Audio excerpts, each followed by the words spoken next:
पराभव घडू दिला नाही नागपुरात, हे लक्षात घ्या. मी वारंवार सांगतो.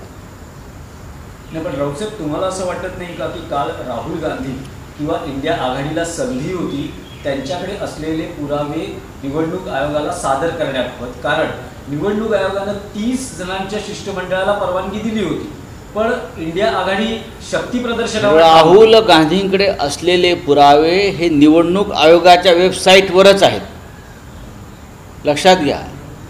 तुम्ही निवडणूक आयोगाची कोणी बाजू घेऊ नये. जे कोणी निवडणूक आयोगाची बाजू घेत आहेत ते या लोकशाही विरुद्ध कृत्य करत आहेत. सध्याचा निवडणूक आयोग हा लोकशाहीचा हत्यारा आणि मारेकरी आहे. सध्याचा निवडणूक आयोग हा भारतीय जनता पक्षाची एक शाखा आहे. जसं अखिल भारतीय काय हिंद मजदूर किसान सभा आहे की अजून काय त्यांच्या लहान सहान संघटना वनवासी फनवासी काय ते असतं त्यांचं. तर त्या पद्धतीचं सध्याचा निवडणूक आयोग ही त्यांची एक्सटेंडेड ब्रँच म्हणजे त्यांची एक शाखा आहे. त्याच्यामुळे त्यांना जे आदेश येतील गृहमंत्र्याकडून त्या पद्धतीनंच ते काम करणार. पण लक्षात घ्या, एक दिवस या निवडणूक आयोगाला जनता फासावर लटकवेल लोकशाहीच्या हत्येबद्दल.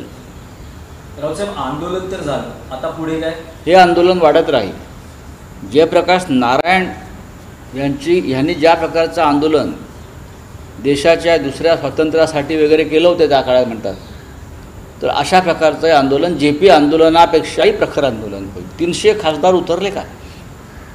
अनेक महिला खासदार आंदोलन करताना बेशुद्ध पडल्या. इतक्या प्रखरपणे आंदोलन सुरू होतं, भर उन्हात तप्त उन्हामध्ये. हे लक्षात घ्या.